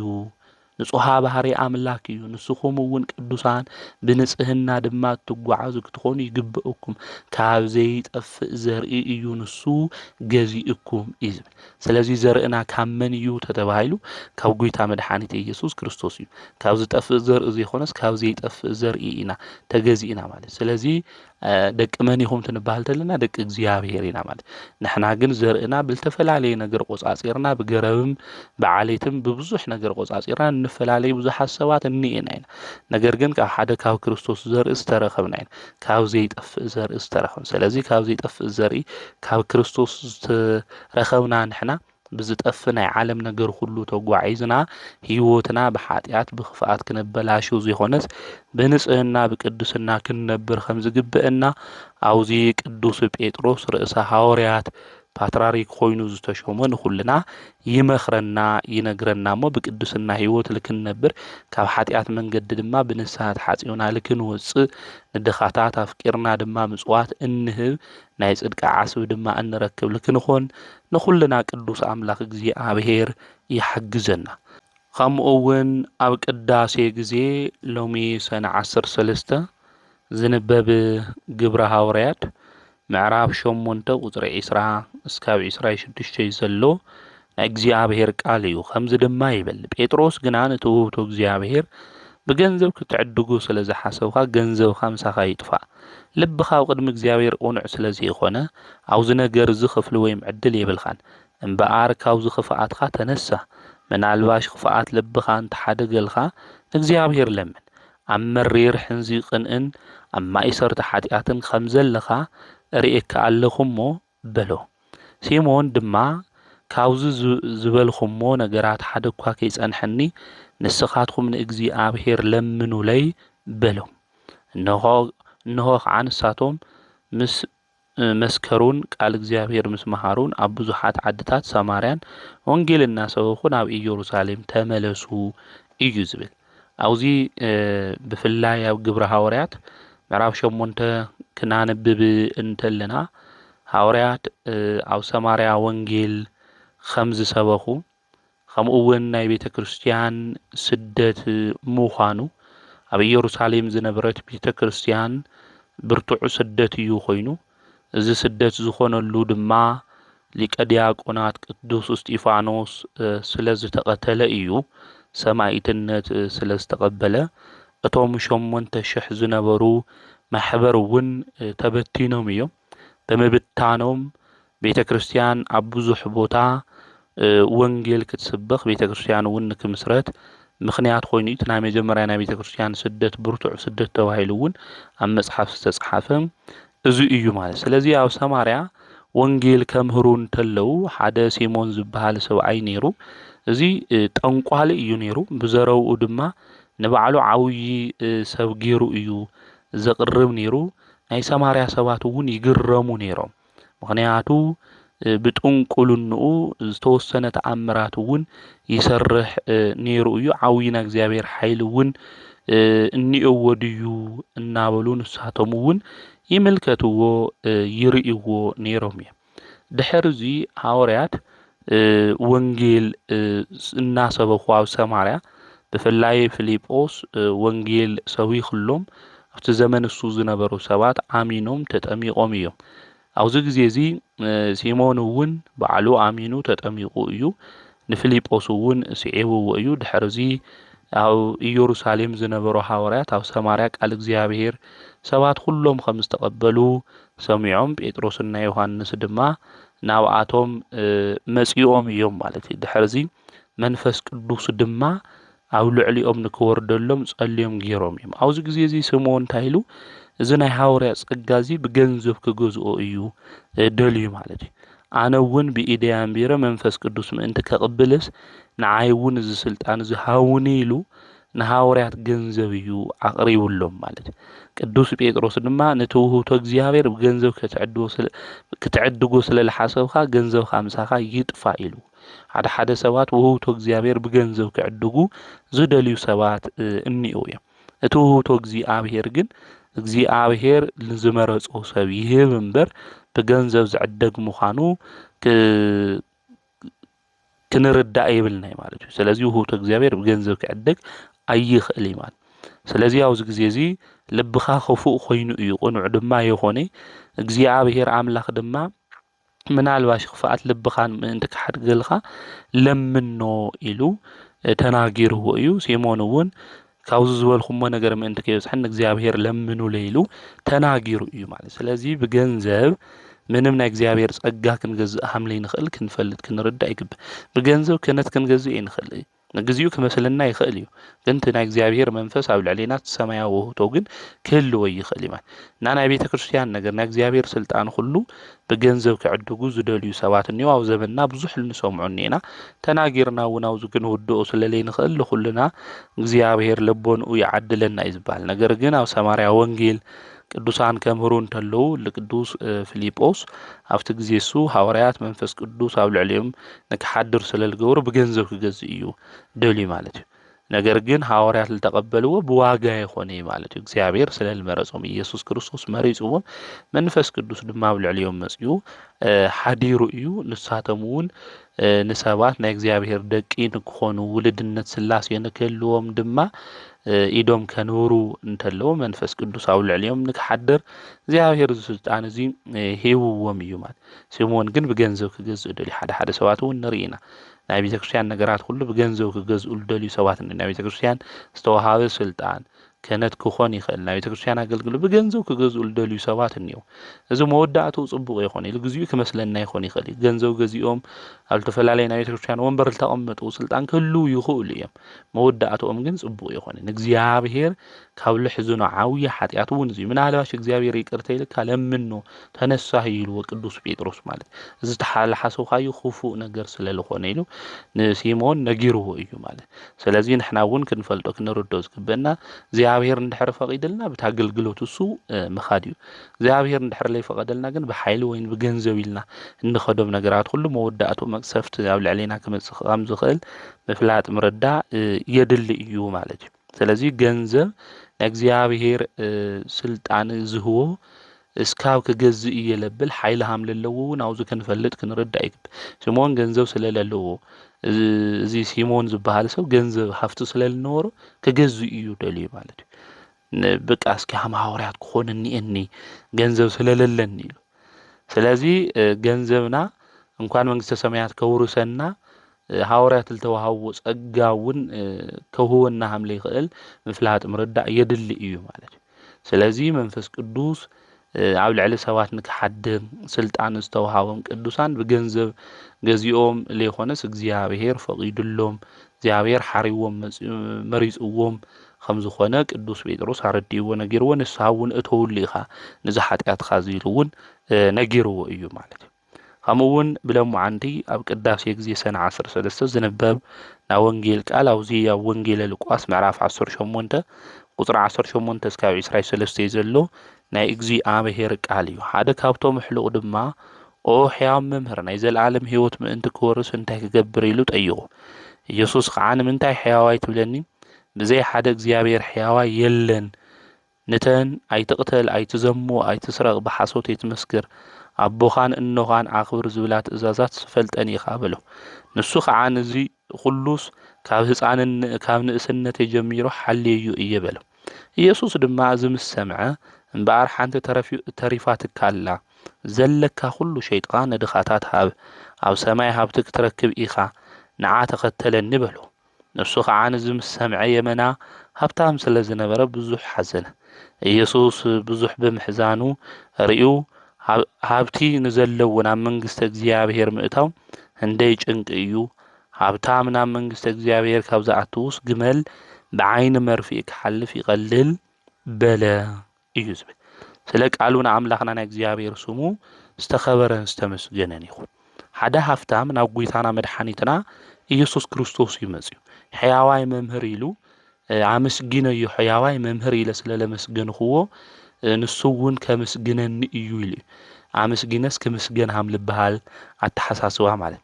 ስለዚ ናይ ልቡ ክፍኣት ጐይታ መድሓኒት ኢየሱስ ክርስቶስ ይፈልጥ እዩ። ልብን ኩላሊትን ዝምርምር ኣምላኽ እዩ ንሱ ኣምላኽና ኢየሱስ ክርስቶስ ማለት እዩ። ስለዚ ናይ ዘለዓለም ህይወት ምእንቲ ክወርስ እንታይ ክገብረኒ እየኒ ኢሉ ሓቲቱ ማለት እዩ። ንምንታይ ሕያዋይ ትብለኒ ብዘይ ሓደ እግዚኣብሔር ሕያዋይ የለን እዩ ዝብል። ስለዚ ሕያዋይ ዝበሃል መን እዩ ተይልና ኣምላኽና ንሱ እግዚኣብሔር እዩ። ኢየሱስ ክርስቶስ ድማ እንታይ እዩ ማለት እዩ? እግዚኣብሔር እዩ ማለት እዩ። ስለዚ እግዚኣብሔር ጥራሕ እዩ ሕያዋይ። ንሰብ ሕያዋይ እኳ እንድሕር ኮይኑ ነጋንጎ ዘይ ሕያዋይ ክኾን ይኽእል እዩ። ዘለዓለማዊ ሕያዋይ ዝኾነ የዋህ ዝኾነ ግን ናይ ባህሪኡ ዝኾነ እግዚኣብሔር ጥራሕ እዩ ክብሎ እንተሎ ምክንያቱ ና ልቡ ክፍኣት እውን ኣመስጊነ ከመስገን ኢሉ ዝመጸ ሰብ ስለ ዝነበረ እዩ። ጐይታ መድሓኒት ኢየሱስ ክርስቶስ ድማ ኣይትዘሙ ኣይትቕተል ኣይትስረቕ ብሓሶት ኣይትመስክር ኣቦኻን ንኸኣኽብር ዝብላ ትእዛዛት ትፈልጥ ኢኻ ኢልዎ። ኣብዚ ግዜ ዝማ ካብ ንእሽትነት ጀሚረ ሓልየዮ እየ ኢሉ ኢየሱስ ክርስቶስ ድማ ከም ዝበል እምበኣር ሓንቲ ነገር ተሪፋ ትካበሎ ሃፍታም ስለ ዝነበረ ዘለካ ኩሉ ሸይጥኻ ንድኻታት ድማ ሂብኻ ኣብ ሰማያት ሃፍቲ ክትረክብ ኢኻ ንዓ ተኸተለኒ በሎ። ዘለና ነገር ሸይጥና ሂብና ንድኻታት መጽዊትና ኣብ ሰማያዊ ሃፍቲ ከም ዝንረክብ ጐይታ መድሓኒት ኢየሱስ ክርስቶስ ነጊርና እዩ። ሰማያዊ ሃፍቲ ከም ዘለና ክንምጽውት እንተለና ዋጋ እኒአና እዩ። ተሰብ እሱ ብገንዘቡ ምክንያት መንግስቲ እግዚኣብሔር ዝወርስ መሲልዎ እዩ። ሃፍትኻ ንብረትኻ ግን ተመጽዊትካሉ ጽድቂ ነገር ተሰሪሕካሉ እዩ እምበይ ሃፍቲ ስለለለካ ጥራሕ መንግስቲ እግዚኣብሔር ተወርስ ኣይትኽእል ኢሉ ጐይታ መድሓኒት ኢየሱስ ክርስቶስ ኣውዚ ተናጊሩ። ስለዚ እዚ ኢሉ ምስ ተናገሩ እዚ ሃፍታም እዚ እሺ ጐይታይ እንድሕር ዓዚዝኻኒ ይኾነ ኢሉ የመና ሓዚኑ ሃፍታም ስለ ዝነበረ ገጹ እንታይ ኮይኑ ማለት ኣጨማዲድዎ ማለት እዩ። ብገንዘበይ ሃፍተይ ክወርስ ይኽእል እዩ ኢሉ ሓሲቡ ዝነበረ ካብ ብቁልዕነት ጀሚረ ድማ ብሓሶት የምስክር ኣቦይነ ይኽብር ኣይቀትሊ ኣይዝሙዊ ኣይሰርቂ ዝበለ ሰብ ሃፍትኻ ኩሉ ሽጥሞ ተኸተለኒ ክብሎ እንተሎ ጐይታ መድሓኒት ንሱ ኢየሱስ ክርስቶስ መጽውት ክብሎ እንተሎ እንታይ ኮይኑ ጐይታ መድሓኒት ኢየሱስ ክርስቶስ ምኽታል እኳ ዓብዪ ዓስብና ዋጋ እኒኡ ሽምኹም ኣብ ሰማያት ስለ ዝተጻሓፈ ደስ ይበልኹም ኢሉ እኮ ንቅዱሳን ሃዋርያት እኮ ነጊርዎም ስለ ዝተኸተልናካ እንታይ እዩ ትርፍና ኢሉ ቅዱስ ጴጥሮስ እኮ ሓቲቱ እኮ እዩ። ጐይታ መድሓኒት ኢየሱስ ክርስቶስ ድማ ኣብ 12 ነገደ እስራኤል ወንበር ተቐሚጥኩም እንታይ ክትፈርዱ ኢኹም ዓስቦም ዋግኦም ድማ እንታይ ምዃኑ ጐይታ መድሓኒት ኢየሱስ ክርስቶስ ኣውዚ ኣብ ማቴዎስ ወንጌል ምዕራፍ 16 ንቅዱሳን ሃዋርያት ነጊርዎም እዩ ማለት ንዑ ብምኽታሎም ዝረኽብዎ ዋጋ እንታይ ምዃኑ ነጊርዎም እዩ ማለት እዩ። ስለዚ እዚ ሰብ እዚ እውን መጽኡና ዘለዓለም ህይወት ክወርስ እንታይ ክገብር እኒአኒ ኢሉ ሓቲቱ ጐይታ መድሓኒት ኢየሱስ ክርስቶስ ክገብሮ ዝግባእ ሕጊ እግዚኣብሔር ክፍጽም ሃም ዝግብኦ ነጊርዎ እዩ ማለት እዩ። ብድሕሪኡ ድማ ዘለዎ ሃፍቲ ኩሉ ሂቡ ሰማያዊ ዋጋ ምእንቲ ክረክብ ሰብ እዚ ምድራውና ሰማያዊ ዋጋ ያነጻጺሩ ማለት እዩ። ጐይታ መድሓኒት ኢየሱስ ክርስቶስ ልለሎ ለለካ ሃፍቲ ኩሉ እንድኻታት መጽኡኻ ሰዓበኒ እሞ ላኣይ ተኸተለኒ እሞ መስቀልካ ተሸኪምካ ተኸተለኒ እሞ ዋጋ ዓስብ ትረክብ ኢኻ ሰማያዊ ሃፍቲ ክትረክብ ኢኻ ነጊርዎ። السبز ግን ምድራዊ ነገር ካብ ልገድፍስ ኢሉ ሰማያዊ ሃብቲ ተልቀርየኒ ኢሉ እኮ እዩ ገጹ እውን እንታይ ኮይኑ ማለት እዩ ሓዚኑ ማለት እዩ ብዙሕ ሓዚኑ ማለት ኢየሱስ ድማ ብምሕዛኑ ርኡ ማለት ኣብዛ ዓለም እዚ እኮ ሃፍትኩም ግደፉ ንብረትኩም ገዲፍኩም አምላክ ቅዱስ እግዚአብሔር ተኸተሉ ተትበሃሉ እኮ አይ ርስተ መንግስተ ሰማያት ካብ ንወርስማ ገንዘብና ሃፍትናው ዘዓለም እዚ ሒዝና ምንባር ይሕሸና ልብሉ ሰባት ነው ዘዓለም እዚ ምድራዊ ምዃኖም ዘይተረዲት ቅዱሳን እኮ ዘለዎም ሃፍቲ ንብረት ሁሉ ግደፉ ትበሃል ተሉ ሁሉ ነገሮም ገዲፎም ደቂ ነገስታት ኮይኖም ሁሉ ነገሮም ገዲፎም እኮ ንመድሓኒት ንሱን ኢየሱስ ክርስቶስ እኮ ተኸቲሎም ስለ ሽሙ እውን መከራ ተቀቢሎም እዮም ዓስዎም ዋግኦም ድማ ረኺቦም እዮም ማለት እዩ ስለዚ ጎይታ መድሓኒት ኢየሱስ ክርስቶስ አውዚ ዘለካ ነገር ሁሉ ገዲፍኻ ንዓይ ተኸተለን ክብሎ እንተሎ እንታይ ኮይኑ ሓዚን ምሕዛኑ ተመልኪቱ ድማ ሃብትን ዘለዎ ናብ መንግስቲ እግዚአብሔር ምእታው ክንዳይናይ ጭንቅ እዩ ኢሉ ስለዚ ሰብ እዚ ተጨኒቁ ማለት እዩ ሃፍትኻ ግደፍተዋ ሰማያዊ ዝኾነ ነገርስ ብምድራዊ ነገር ስለለካ ማለት አውዚ ዘመን እዚ እውን ሃፋትም ኮይኖም ሃፍቶም ልዕሊ መንግስተ ሰማያት ገይሮም ልሓሱ ሰባት እኮ ክሉ ይኽእሉ እዮም ሃፍቶም ጥራሕ በቃ ሁሉ ነገር ዝመስሎም ንገንዘብ ዘምለኹ እኮ ኣብዚ ግዜ ዝንኤው ጣዖት ዝገበሩ ንገንዘብ እኮ ብዙሓት እንኤው ስለዚ ሃፍታ ሃልይዎም ናይ እግዚአብሔር መንግስቲ ድማ ካፍታ ሃፍቶም ዝበልጽ ምዃኑ ዘይፈልጡ እንድሕር ኮይኖም ጭንቂ እዩ መንግስቲ እግዚአብሔር ምውራስ ብዙሓት ቅዱሳን ሃፋትም ዝነበሩ እኮ መንግስቲ እግዚአብሔር ወሪሶም እዮም ሃፍታም መንግስቲ እግዚአብሔር ካብ ልወርስ ግመል بعين مرفي تلحلف يقلل إلى كريستوس أو زلنا نجر له هافتام من سجزابير يورسي مالت خمس زوال هافتام جن هافتو نبروتون تايخوني مسنا خلي خونو إيو السوزي تايخوني حازينو إيو مالت هافتو نبروتون مقداف جنكو خوينو ويو كريستوس كان مسعب جنزو لبلسو سو خوين إيو نحن أول نوز عالم زكن نبرنت لنا هافتنا نبرتنا لعلك زيابير نجورون دحر خويننا መንግስት እግዚአብሔር ክንወርስ ይንخل ምክንያቱ ለብለጽናዩ ታይ ስለልሆነ ናዛ ዓለም ዙ ቁሳው ነገር ስለ ሁሉም ነገራት ተሕት እግዚአብሔር ምዃኖም ሁሉም ነገራት ከገዝኡና ሊሆኑስ ንሕና ክንገዝኦም hamልግባ ክንግዝእሉ ልግበና ለሓደ አምላክ እግዚአብሔር ጥራሕ ምዃኑ ክንፈልጥ ክንርዳእ ይግበና ስለዚ ሃፋትም መንግስት እግዚአብሔር ይወርሱ ማለት ይሆን ነገር ግን ህርፋን ገንዘብ ዘለዎም ፍቅር ገንዘብ ለለዎም እግዚአብሔር ዘይፈርሑ ገንዘውም ልዕሊ እግዚአብሔር ዝኾነ ምክንያቱ ጎይታውን ንኽልተ ጎቶት ክትግዙ ይትኹሉ ይል ተናግሮ ልዚ ለገንዘብ ለእግዚአብሔር ለልውሉ ሰዋት ነው ክንግዙኦ ልግበና ለመን ይል እግዚአብሔር ገንዘብ ግን ክንገዝኦ ይልግበና አውዛ ዓለም እዚ ክንጥቀመሉም በይ ክትጥቀመና ይሆነ ልግብኦ ማለት ስለዚህ አውዚ ጎይታ መድኃኒት ኢየሱስ ክርስቶስ ከናገር እንተሎ ሃፋትም መንግስት እግዚአብሔር የወርሲ ማለት ሊሆንስ ከምዝ ዝወሉ ሰዋት ገንዘቦም ፍቅሪ ሒዝዎም ህርፋን ገንዘብ ሃልይዎም ንዓይ ሰዓበኒ ሰማያዊ ሃፍቲ ክትወርስ ኢኻ ክበሃል እንተሎ ካብ ሰማያዊ ሃፍቲ ምድራዊ ገንዘቡ ዘይጭንቆ እንድሕር ኮይኑ ለንስሓ ሃምለ ይበቀ መንግስት እግዚአብሔር ልክወርስ ድማ ተገንዘቡ መሐነቁ ከምዝ ኾኖ ምፍላጥ ምርዳእ የድል እዩ ብዘርኢ ገይሩ እኮ ጎይታ መድኃኒት ኢየሱስ ክርስቶስ እኮ ተናገሩ ሓደ ሰው ዘርኢ ክዘርእ ወፀይሉ ተናገር ተሎ ኣብ ዕሾኽ እንታይ ገይሩ ማለት እዩ ዘርእዩ ምስ ዓበየ ግን እንታይ ገይሩ ማለት እዩ ሓኒቁ ሒዝዎ ማለት እዞም ሃፋትም ሰባት እውን ስለ ገንዘብ ፍቅር ዘለዎም ማለት እግዚአብሔር ዝፈርሑ ቤተክርስቲያን ዝሰርሑ ለምልከት ይኾነ ዝና መጽሐፍ ቅዱስ ተቕስስ ማለት እዩ ነቶም ፍቅሪ ገንዘብ ሒዝዎም ፍቅሪ እግዚአብሔር ልገደፉ ማለት ኣብቲ ዕሾኽ ተዘርአ እኮ ሓኒቁ ሒዝዎ ኢልከ ይፈሪባ ገንዘቡን ሓኒቁ ዝሓዞም ሰባት ብዙሓት እዮም ጽድቅ ከይሰርሑ ንስሓ ከያቱ ንስሓተው ክባል ተለ አይ ነጋ ክንግድ ተለኹ ክሕሽው ይኽእል ነጋ ክንግድ ተለኹ ክሰርቕ ይኽእል ነጋ ክንግድ እንተለኹ ብዙሕ ነገር ክገብር የለም ንስሓ ሊኣቱ ንስሓቱ ላብ ቤተክርስቲያን ቀርቡ ክባል ተሉ በቃ ዝናይ እግዚአብሔር ቃል ክንገሮም እንተሉ ሰማያዊ ነገር ክንገሮም እንተሉ ልጨንቆም ለይቆርቡ ንስሓ ሊኣቱ እንዮም እዚኣቶ መንግስት እግዚአብሔር ለምእታው ከቢድ ለገንዘቦም እንበይ ስለት ሰማያዊ ሃፍቲ አይሓሱ ምድራዊ ሃፍቶም ጥራሕዮም ዝሓሱ ኢሉ ጎይታ መድኃኒት ኢየሱስ ክርስቶስ ለተናገሮ አንቀጽ ምዃኑ ክንፈልጥ ክንርዳ ይግብአና ማለት ስለዚ ስለ ንስሓውን ተነገረ ምዃኑ ምፍላጥ ምርዳእ ለኽፋት ኃጢአቱ ዝበዝሖ ሰብ ገዲፍኻ ንስሓት ይኻ መንግስተ ሰማያት ክትወርስ ኢኻ ትባል ተሎ ሃፍታም ንብረትኻ ሁሉ ገዲፍኻ ብዓይን መርፊ ከም ሕላፍ ማለት ምዃኑ ኢሎም ሊቃውንቱ እውን ይናገሩ ስለዚ መንግስተ ሰማያት ክናቱ ንስሓ ምእታው የደሊ ንስሓ ማለት ድማ ኃጢአት እንታይ ምግባር ምርጋፍ ማለት እዩ ስለዚ ዘለካ ነገር ሁሉ አራጊፍኻ መንግስት እግዚአብሔር ክትወርስ ይግበአካ ክብል እንተሎ ንስሓ አቲኻ ነገራትካ ኩሉ ብሰላም ኣመዓራሪኻ ንእግዚኣብሔር ኣምሊክካ ተጓዓዝ ማለት ምዃኑ ክንፈልጥ ክንርዳእ ይግብአና ማለት ስለዚ ሃፍትኻ መንግስተ ሰማያት ልክትወርሰሉ ጽድቂ ትሰርሐሉ ክኾን ይግባእ እምበይ ሃፍትኻ እኒአኒ ኢልካ ሰማያዊ ነገርካ ብልጎድእ መንገዲ እትጓዓዝ ምድራዊ ጥራሕ ትሓስብ ተኾይንካ ግን ከቢድ እዩ ኢሉ ጎይታ ተምህር እንተሎ እዩ ወንጌል ቃል እውን ብለማዓንቲ ልንበብ እዚ እዩ ስለዚ ቅዱስ ቤተ ክርስቲያን ብኣግባብ መንገዲ ሃፍቲ ክነፍሪ ሃፍተ ፍሪና ድማ ትለለና ሃፍቲ ኩሉ ንባዓልና ኮይና ንኻልኦት ድማ እንታይ ንገብር እንምጽውት ክንኾን ከም ዝግብአና ቅዱስ ቤተ ክርስቲያን ተምህረና እያ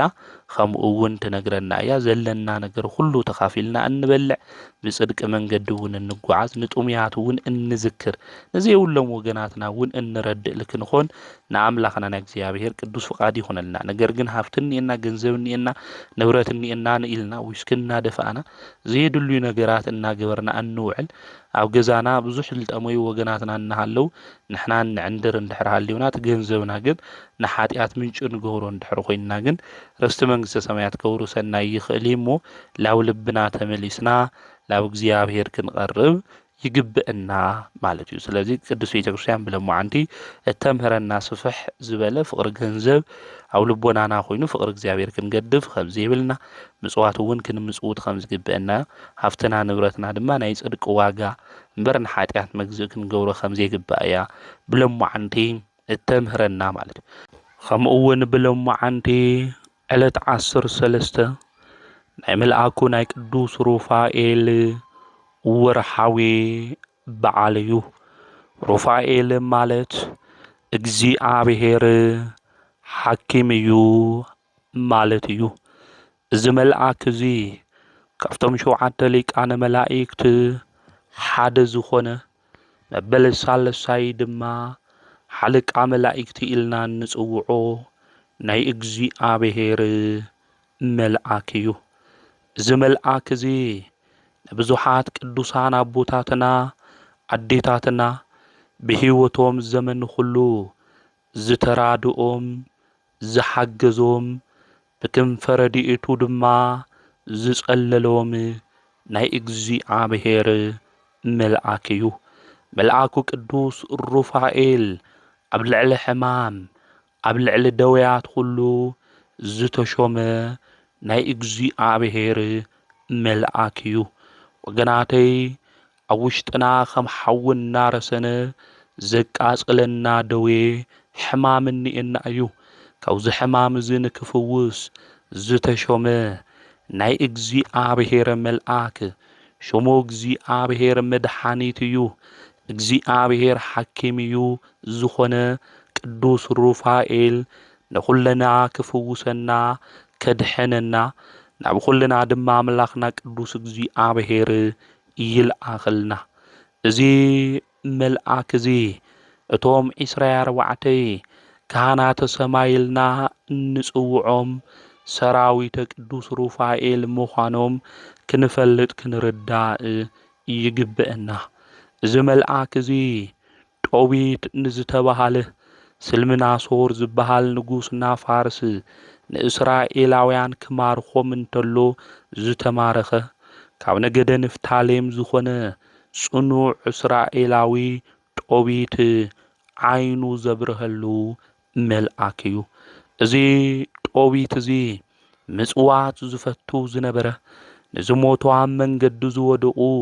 እስራኤላውያን ንከይለዓሉ ትእዛዝ ነይሩ እዩ ብፋርስ ነገር ግን ንሱ ንዝወደቑ ሰባት ሁሉ እናልዕለ ዝቐብር ምጽዋት ድማ ዝምጽውት ሰናይ ነገር ድማ ዝፈቱ ሰብ እዩ ነይሩ ጦቢት ሓደ እዋን ግን ዓይኑ ገሊጹ ደኺምዎ ደቂሱ እናሃለየ ኣዕዋፍ መጺአን ኣብ ልዕሊኡ ይሸና ዓይኑ በሊዙ ይዕውር ድሕር እዚ ዓይኔ ዓዊረ ኢሉ ክሓዝን እንተሎ ሰበይቱ ብዘይ ምስትውዓል ኣይቴ ውእቱ ምጽዋትከ ወጽድቅከ ኢላቱ እያ ምጽዋትካ ጽቡቕ ምስራሕካ ኣበይ እኒኦ ኢላ ተናጊራቱ እያ ንሱ ዓይኑ ዓዊሩ እዩ ኣብዚ ግዜ እዚ ኣይዞኻ ዝብል ናይ ምጽንዕናዕ ቃል እዩ ዘድልዮ እዛ ሰበይቱ እዚኣ ግን ዘየድሊ ቃል ኣብ ልዕሊ ጦቢት ተናገረት። ቁስሊ እናሃለየና ኣብ ልዕሊና ጨው ዝውስኹ ሰባት እኮ እኒኤው እዮም። ከመይ ኢልና ክንወፅእ ኢና ኢልና ተሸጊርና ክንሓዝን እንተለና ናብ ጉድጓድ ደፊኦም ክእትዉና ዝደልዩ ብዙሓት ሰባት እኒኤው እዮም ብስንፍና። ስለዚ ጦቢት እዛ ሰበይተይ እዚኣ ሓጋዚተይ ክትኾን ክትረድአኒ እግዚኣብሔር ዝሃበኒ ከምዚ ካብ በለትንማ ኢሉ ተስፋ ቆሪፁ ሞቱ ተመኒ እዩ። ሓደ ሻዕ መፍትሕኩ ንኣዮም ዝበልናዮም ሰባት ነገር ግን ተስፋ ዝቁርፅ ቃል ክነግሩና እንተለዉ ተስፋ ቆሪፅና ሞትና ዝተመነናዮ ግዜያት ብዙሕ እዩ። ነገር ግን እግዚኣብሔር ናብኡ ክንልምን እንተለና ኣምላኸይ ቅዱስ እግዚኣብሔር ካብ ዘውፅአኒ ክንብል እንተለና ከውፅአና ዝኽእል ኣምላኽ ቅዱስ ምዃኑ ምፍላጥ የድሊ። ስለዚ ጦቢት ኣብዚ ግዜ እዚ ኮይኑ ዓይኑ ዓዊሩ ሰበይቱ እውን ብዘየድሊ ቃላት ልቡ ተቃጽሎ ስለ ዝነበረት ንወዱ ከም ዝበሎ ኣነ ዝሞተሉ ግዜ በፂሑ እዩ። ስለዚ ዘለኒ ንብረት ኩሉ ምእንቲ ክበካ ናብ ጋብኤል ክልእኸካ እየ። ናይ ራጉኤል ወለተ ሳራ ኣቦኣ ማለት እዩ። ስለዚ ናብኡ ክልእኸካ እየ። ናብኡ ክትኸድ ኢኻ ምሳኻ ዝኸድ ሓደ ሰብ ግን ድለይ ይብሎ። ኣብዚ ግዜ እዚ ናብ መንገዲ ክኸድ እንተሎ ሓደ ጎዝ መንእሰይ ይረክብ። እዚ መንእሰይ እዚ ዓዛርያስ ዝበሃል እዩ። ምሳይ ክትኸድ ትደሊ ዲኻ? ኣቦይ ድማ ብዙሕ ንብረትን ዋጋ ክበካ እዩ። ናብ ጋብኤል ኸይድና ንብረት ሒዝና ክንመጽእ ኢና ኢሉ ይናገሮ። ፀገም የብሊ ጋብኤል እውን ይፈልጦ እየ ኢሉ ይናገሮ። እዚ መንእሰይ ኮይኑ ዝተገለጸ ዓዛርያስ ዝተባሃለ መልአኩ ቅዱስ ሩፋኤል እዩ። ስለዚ ናብ ኣቦኡ ይኸድ። ጦቢት ድማ ከምዚ ይብሎ ንወደይ ጦብያ ሓደራኻ ካብ ገዛ ወፂኡ የፈልጢ መንገዲ ኸይዱ የፈልጢ ስለዚ ሓደራኻ ይብሎ። እሺ ኢሉ ኣብ መንገዲ ኩሉ እናመርሐ ናብ ጋብኤል ገዛ ድማ የብፅሖ። ናብኡ ምስ ኣብፅሖ ድማ መልአኩ ቅዱስ ሩፋኤል ከም ዝበሎ ናባኻ ካብ እግዚኣብሔር ተላኢኸ ዝመጻኹ ካብቶም 7 ሊቃነ መላእክቲ ሓደ ዝኾንኩ ቅዱስ ሩፋኤል እየ ኢሉ ይናገሩ። በል ክእዝዘካ እየ ካብ እግዚኣብሔር ትእዛዝ ተኣዚዘ መጺአ እየ። እዚ ትእዛዝ እዚ ድማ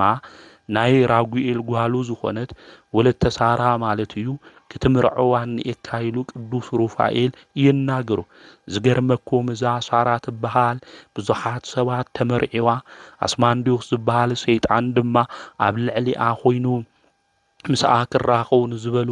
ሰባት ሁሉ ድማ ይቐትሎም እዩ ነይሩ። ስለዚ ማህፀና ተዓፂውዋ ሰባት ሁሉ ድማ ንስኽ እኮ ንዝረኸበኪ ሰው ሁሉ ንዝተመርዐው የሰው ሁሉ እትቐትል እናበሉ ናይ ቀትለት ምኽንያት ዝገብርዋ ዝነበሩ ክሳዳ ኣድኒና ድማ ተሓዝን ዝነበረት ሰብ እያ። ቅዱስ ሩፋኤል ግን ታሪክ ክቕይር ካብ እግዚኣብሔር ዝተልኣኸ መልአክ እዩ። ስለዚ ንኣ ተመርዐዋ በልሆ። ኣስማንዲዮስ ዝተባሃለ ሰይጣን ድማ ኣብ ልዕሊኣ ዝነበረ ንክባረር ገበሮ። ሰዳድ ኣጋንንት እዩ መልአኩ ቅዱስ ሩፋኤል። ብዙሓት ኣጋንንቲ መንፈሶም ኣብ ልዕሊና ኮይኖም ክህውኹና እንተለዉ ከጭንቁና እንተለዉ ተስፋ ክቁርፅና እንተለዉ ንምልከት ኢና። ሰዳድ ኣጋንንት ዝኾነ ቅዱስ ሩፋኤል ናባና መጺኡ ኣስማንዲዮስ ጋኔን ካብ ልዕሊ ሳራ ወለተ ራጉኤል ከም ዘባረረ ሁሉ ካብ ልዕሊና ንከባርረልና ናብ ኩልና ይምጻእ። እዛ ኣስማንዲዮስ ጋኔን ዘባሪሩ ምስ ጦብያ ድማ ክትምርዖው ገበራ። ነዚ ኢና መልአከ ከብካብ እናበልና እውን እንጽውዖ።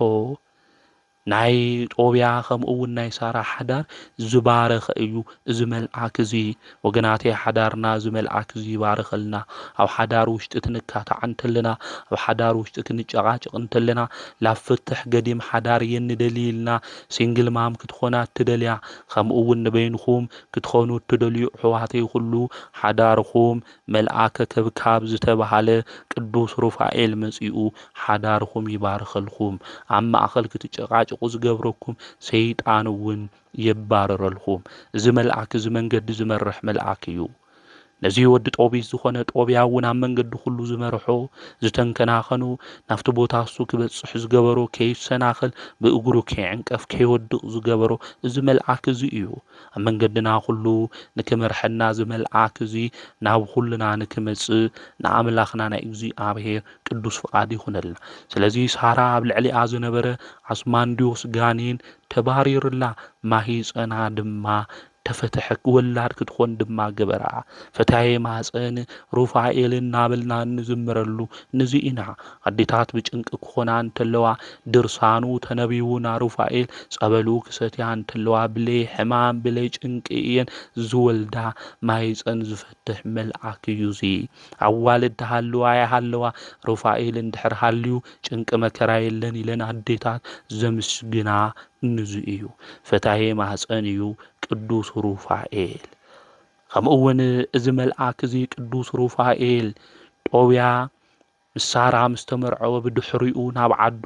ናብ ኣቡኡ እዩ ኸይዱ መልእኽቲ ተላኢኹ ስለ ዝነበረ እዚ መልአክ እዚ ድማ ናይ ጦቢት ዓይኒ ዓዊሩ እዩ ነይሩ ዓይኑ ድማ ንክበርህ ገበሮ ናይ ሰለስቲኦም ነገር ጉዳይ እውን እዚ መልአክ እዚ እንታይ ገይሩ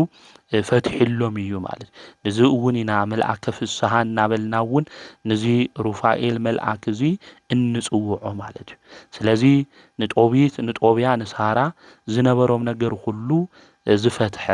ጸርፎም ሁሉ ዘርሐቐ ንብዓቶም ሁሉ ብሓጎስ ንክቕየር ድማ ዝገበረ መልአክ እዩ እዚ ቅዱስ ሩፋኤል መልአክ ለሞውን ብዙሕ ነገራዊ ህይወትና እንየው እዮም ሽግራት ጸገማት መከራታት እንየው እዚ ሁሉ ነገር ንክፈትሐልና እዚ መልአክ እዚ ምሳና መጽኡ ንክሕልወና ንኣምላኽና ናይ እግዚኣብሔር ቅዱስ ፍቃድ ይኹነልና እዚ መልአክ እዚ ሊቀ መናብርት ኢልና እውን እንጽውዖ ከምኡውን ከሳቴ እውራን ሰዳድያ አጋንንት ፈዋሴ ዶያን እናበልና አቃቤ ሆሃት እናበልና እውን እንጽውዖ መልአክ እዩ ካብ ቅዱስ ሚካኤል ካብ ቅዱስ ገብርኤል ቀጺሉ እውን ዝሽሙ ዝለዓል ከምኡውን ሓለቃ ዝኾነ መልአክ እዩ እዚ ሩፋኤል መልአክ እዚ እሞ ናብ ኩልና መጺኡ ዘለና ነገራት ሁሉ ንክፈትሐልና ከምኡውን ጳጉሜን 3 እናኽብሮ ዓመታዊ ክብረ በዓሉ ብሰላም ናብኡ ንክንበጽሕ ንኣምላኽና ናይ እግዚኣብሔር ቅዱስ ፍቃድ ይኹነልና ከምኡውን ብሎማዓንቲ መጽሓፈ ስንክሳር ክናንብብ እንተለና ሰነ 13 ዓመታዊ ክብረ በዓሎም ካብ ዝኾኑ ቅዱሳን ሓደ ናይ ኢየሩሳሌም ኤጲስቆጶስ ዝኾነ ኣባ ዮሃንስ በዓለ ዕረፍቱ እዩ እዚ ቅዱስ እዚ ብኣባ ኤልራዮን ብዓብዪ ኣቦ ኤስድሮስ ገዳም ብንእሽትነቱ መንኩሱ እዩ እዚ ኣብ ምንኩስና ህይወቱ ድማ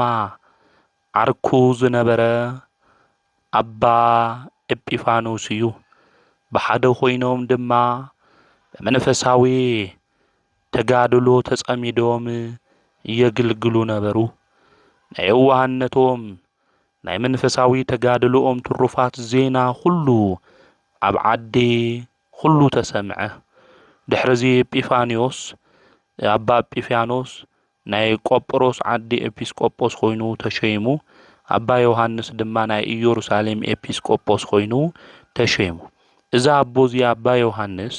ናይ ኢየሩሳሌም ኤጲስቆጶስ ኮይኑ ምስተሾመ ሰይጣን ብገንዘብ ፍቅሪ ብዛዓለም ዝኽብሪ የስሕቶ ማለት እዩ ብዙሕ ገንዘብ ኣኪቡ ድማ ንመግቢ መብልዒኡ ዝኾነ ሸሓነ ማለት እዩ ብወርቅን ብብርን ድማ የስርሕ ማለት እዩ ንድኻታት ምምጽዋት ንምስጊናት ድማ ምርህራህ ገዲፉ እንጀራ ዝበልዕዎ ናይ ዕለት ምግቦም ዘይብሎም ኣይህቦም ነይሩ ማለት እዩ ንባዕሉ ግን ብዙሕ ገንዘብ ይእክብ ነይሩ ማለት እዩ ቅዱስ ኤጲፋኒዮስ እዚ ሰምዕ ማለት እዩ ናይ ቀደም ተጋድልኡ ናይ ዓለም መናኒ ፍቅሩ ገዲፉ እዚ ነገር እዚ ምግባሩ ሰሚዑ ብጣዕሚ ይሓዝን ማለት እዩ መንፈስ ቅዱስ ድማ ሓው ስለ ዝኾነ ብመንፈስ ፈታዊኡም ዓርኩም ስለ ዝኾነ ማለት ስለዚ ብፁዕ ኤጲፋኒዮስ ካብ ቆጵሮስ ተላዒሉ ናብ ኢየሩሳሌም ናብ ኣባ ዮሃንስ ድማ መጸ ንኣባ ዮሃንስ ድማ ብጥበብ ከምዚ ኢሉ ተናገሮ ናብ ጎይታ መድሓኒት ኢየሱስ ክርስቶስ ቤተ መቅደስ ንክሳለም ንክሰግድ እየ መጽአ ኢሉ ብምኽንያት ተናገሮ። ድሕርዚ ብሓደ ተራኺቦም ኣባ ዮሃንስ ድማ ኣባ ኤጲፍያኖስ መጽኡ እዩ ናብ ገዛ ኢሉ መኣዲ ተዳልዩ ተማኣዲ ምግቢ ክመጽእ እንተሎ ብብሪ ብወርቂ ብዝተሳርሑ ሸሓነታት እዩ መጽኡ ማለት እዩ። ኣባ ኤጲፍያኖስ ብልቡ ድማ ሓዘነ ንድኻታት ንምስኪናት ድማ ምርህራህ ከም ዝገደፎ ሪኡ ብጣዕሚ ይሓዝን። ድሕርዚ ወጽኡ ኣብ ኢየሩሳሌም ኣብ ዘለዋ ገዳማት ኣብ ሓደ ገዳም ድማ ይሓድር ማለት እዩ። እዚ ኤጲፋኖስ ዝተባሃለ ኣቦ ናይ ቆጵሮስ ኤጲስቆጶስ ማለት እዩ። ስለዚ ምኽንያት ከዳሉ ድማ ደልየ ናብ ኣባ ዮሃንስ ድማ መልእኽቲ ለኣኸ ማለት እዩ። ምኽንያቱ ኣዳልዩ መልእኽተኛታት ልኢኹ ኦ ፈታውየ ካብ ቆጵሮስ ዝመጽኡ ሽማግለታት ናይ ህዝቢ መምህራን ናባይ መጺኦም ነይሩ። ስለዚ ከም ተኽብረኒ ይፈልጥ እየ ካብ ወርቂ ካብ ብር ዝተሰርሑ ናይ መኣድን ኣቑሑትካ ንክምገብዎ ለኣኸለ ኢሉ ይልእኸሉ። ኣብዚ ግዜ እዚ ኣባ ኤጲፍያኖስ ኣቑሑቱ ኩሉ ተቐቢሉ ካብ ኣባ ዮሃንስ ማለት እዩ ሸይጡ ዋግኡ ንድኻታት ንምስኪናት ይምጽውት ማለት ድሕር እዚ ኣባ ዮሃንስ ንኣባ ኤጲፍያኖስ ዝትለኣኽሉካ ናብ መኣዲ ኣቑሑተይ ናብ ምግቢ ለኣኸለ ይብሎ እሺ ይብሎ ካልኣይ ግዜን ሳልሳይ ግዜ ይነግሮ ኣባ ኤጲፋኖስ ድማ እሺ ሓደ እዋን ካብ ናይ ጎይታ መድሓኒት ኢየሱስ ክርስቶስ መቃብር ቤተ መቅደስ እንዮ ካብኡ ክወፅእ እንተሎ ኣባ ዮሃንስ ይሕዞሞ ገንዘበይ እንድሕር ዝመለስካለ የለቀካ ይብል ኣባ ኤጲፍያኖስ ድማ ናብ እግዚኣብሔር ይጽልይ። ኣብዚ ግዜ እዚ ኣባ ዮሃንስ ክልተ ዓይኑ ይዕውር ማለት እዩ። ኣብዚ ግዜ እዚ ይቅር በለኒ ዓይነ ክግለጽ እኒአዎ ኢሉ ብብኽያት ናብ ኣባ ኤጲፍያኖስ ይልምኖ ማለት እዩ። ምጽጻቱ ተመልኪቱ ዓይኑ ግለጸሉ ይብል ሓንቲ ዓይኑ እምበይ ክልተ ዓይኑ ከይትገልጸሉ ኢሉ ንእግዚኣብሔር ይናገር። ምክንያቱ ንነብሱ ምእንቲ ክዝክር ኢሉ ሓንቲ ዓይኑ ዕውር ኮይና ሓንቲ ዓይኑ ግን በሪሃትሉ ማለት ገሲጽዎ ማለት እዩ። ኣብዚ ግዜ እዚ ጎይታ መድሓኒት ኢየሱስ ክርስቶስ ናይ ቀደም ድኻምካ ብርትዓኻ ተጋድሎኻ ዘኪሩ ራህሪህልካ ካብ ስሕተትካ እውን ኣድሒንካ ኢሉ ተናገሩ። እዞም ናይ ምግቢ ኣቑሑት ኢልካ ብብሪ ብወርቂ ዝሰራሕካዮም ድማ ሸይጠ ንድኻታት ንምስኪናት መጽኡቶ እዮም ዝፍለጥ ኢሉ ተናጊርዎ እዩ ማለት። ስለዚ ብገንዘብ ፍቅሪ ስኻ ተጸሚትካ ናይ ቀደም ሰናይ ዝኾነ ተግባርካ ገዲፍካ ኢኻ ስለዚ ድማ ሰሚዐ እየ ኣነ ካብ ቆጵሮስ ናብ ኢየሩሳሌም መጽአ ኢሉ ተናጊርዎ ማለት እዩ። ስለዚ ዛቦ እዚ ናይ ገንዘብ ፍቅሪ ሒዝዎ ድሓር ግን እግዚኣብሔር እንታይ ገይሩ ዓይኑ እንታይ ገይሩ ዕዊርዎ ማለት። ስለዚ ገንዘብ ገንዘብ ኢልና ናብ እግዚኣብሔር ፍቅሪ ክንገድፍ እንተለና ከምዚ ዝበለ ጉዳይ ከየጋጥመና ብንስሓ መንገዲ ኮይና ትለለና እውን እናመጽወትና ንባዕልና ድማ ትለኣኽለና ነገር ሒዝና እግዚኣብሔር እናመስገንና ብፈሪሃ እግዚኣብሔር መንገዲ ክንጓዓዝ እዩ ዝግብአና ማለት እዩ። ካብዛ ሰዓት እዚኣ ጀሚሩ ዓይኑ ሓንቲ ምስ ደሓነትሉ እግዚኣብሔር ምሕረት ምስ ገበረሉ ኣባ ዮሃንስ ኤጲስቆጶስ ድሕር እዚ ንእግዚኣብሔር ኣምላኽ እንታይ ኮይኑ ማለት እዩ ዘመስግን ኮይኑ ብርህራሄ መንገዲ እውን ተጓዒዙ ዘለዎ ሃፍቲ ኩሉ እውን ምንም ከይቕረየ ክዳኑ ኩሉ እውን ንመን ሂቡ ንድኻታት ሂቡ እዩ ማለት እዩ። ጎይታ እውን ናይ ምፍዋስ ሃፍቲ ሂቡ ብዙሓት ድንቂ ተኣምራት እውን ገይሩ ማለት እዩ። ካብ ዝተቀደሰ ዘይት እውን እናቐበአ ንብዙሓት ሰባት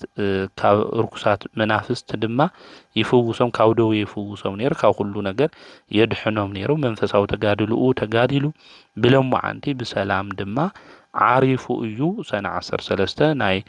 ኢየሩሳሌም ኤጲስቆጶስ ዝኾነ ኣባ ዮሃንስ በዓለ ዕረፍቱ ምዃኑ እውን